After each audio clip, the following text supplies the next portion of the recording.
Welcome back to another explainer. Today, we're diving into the life and, honestly, the monumental legacy of Srila Madhu Pandita Goswami.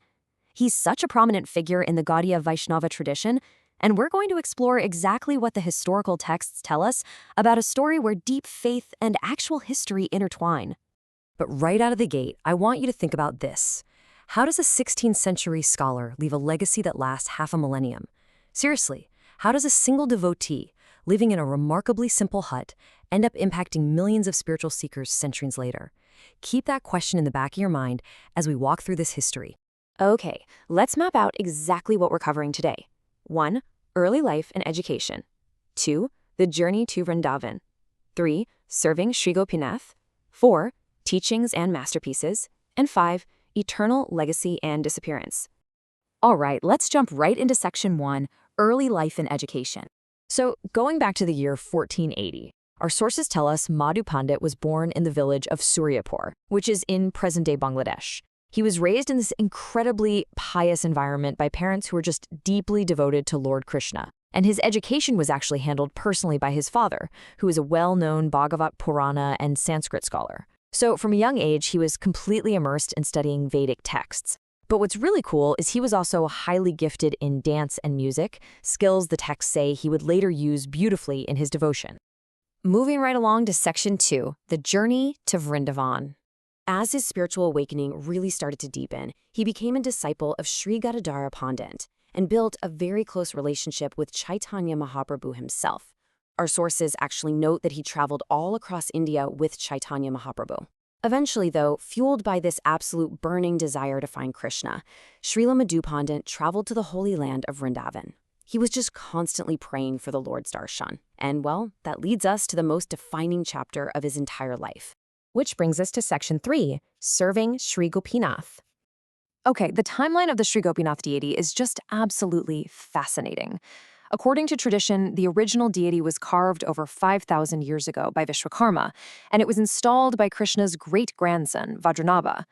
Now, over the centuries, as Vrindavan became overgrown and covered by dense forests, the deity was completely lost to time.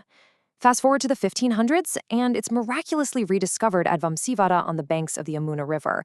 And then, skipping ahead a bit to 1670, the deity was moved to Jaipur to keep it safe during the reign of Emperor Aurangzeb. Now, zooming in on that rediscovery in the 1500s, the historical texts actually give us two slightly different accounts. We'll just lay them both out here. Account 1 states that the deity miraculously manifested to Paramanadanda Bhattacharya, who was a close friend of Madhu Pandit. Account 2, on the other hand, says the deity appeared in a dream directly to Madhu Pandit, instructing him to literally uncover him from the earth. Whichever tradition you follow, the end result is exactly the same. The care and worship of this incredibly sacred deity were entrusted to Madhu Pandita Goswami. And get this, for the next 40 years, Madhu Pandit worshipped Sri Gopinath in a humble hut. We're not talking about a grand palace here. He was living a life of sheer, austere devotion. The texts point out a really vivid detail about his austerity. He famously wore a jacket and a cap made entirely out of tulsi leaves. It really paints a picture of his dedication, doesn't it? Now, what's really interesting about this next phase is how the immense popularity of the deity started drawing some major royal attention, which led to big architectural and political shifts. Sometime after 1573, this grand red sandstone temple was built for Gopinath by Raja Raisal Shekhawat of Jaipur.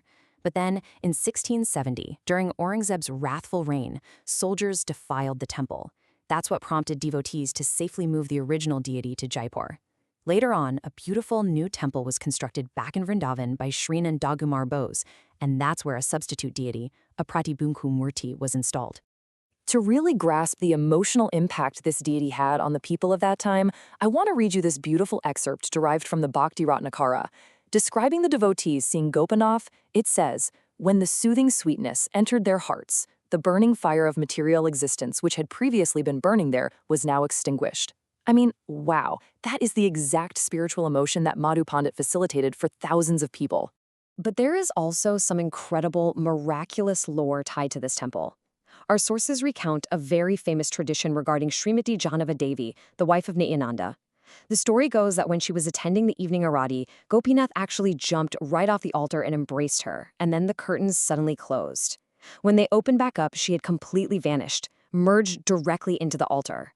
Because she's considered the eternal spiritual sister of Radharani, Anangamanjari, her deity is uniquely placed on Krishna's left side in this specific temple, while Radharani stands on the right.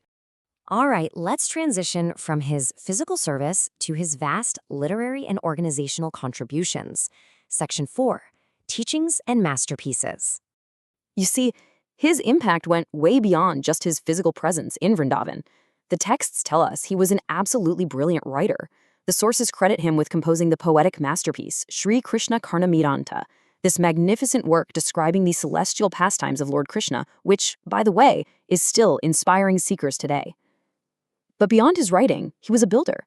He built numerous temples, set up preaching locations, traveled extensively across India to spread these teachings, and personally instructed countless disciples. And here's an iconic moment of succession. Right before the next generation of great teachers, Srinivasa, Narottama, and Shyamananda set out on this massive mission to transport the sacred Goswami scriptures to Bengal via bullock cart. It was Madhu Pandit who blessed them. He literally gave them the garland of Sri Gopinath. It was this beautiful, symbolic passing of the torch that ensured these sacred texts wouldn't just survive, but would spread across the entire world. Which brings us to our final chapter, Section 5, Eternal Legacy and Disappearance. Now, in the Gaudiya Vaishnava tradition, a devotee's physical passing is essentially seen as a return to their eternal spiritual identity. For Srila Madhu Pandita Goswami, the scriptural texts define his eternal identity as a Mandali Saki. In the spiritual realm of Goloka Vrindavana, he is said to serve in the group of Champakalata Saki, forever assisting in the eternal pastimes of Radha and Krishna. And if you happen to visit Vrindavan today, his historical footprint is still very much there. His samadhi is located right inside the courtyard of the Radha Gopinath temple. It sits on the right side as you enter. It remains a deeply sacred place where thousands of people go to remember his service and, just pray for even a fraction of his devotion. We started off with a big question, and I want to leave you with one to think about. If a life of simple devotion can extinguish the fire of material existence for millions of people, how can Madhu Pandit's dedication inspire your own journey today? You don't need a massive, ornate palace to make an impact, right? Sometimes a simple hut and a heart full of absolute dedication are all it takes to change the world for centuries to come. Thank you so much for exploring this incredible history with me today. Keep learning, keep asking questions, and I'll catch you in the next explainer.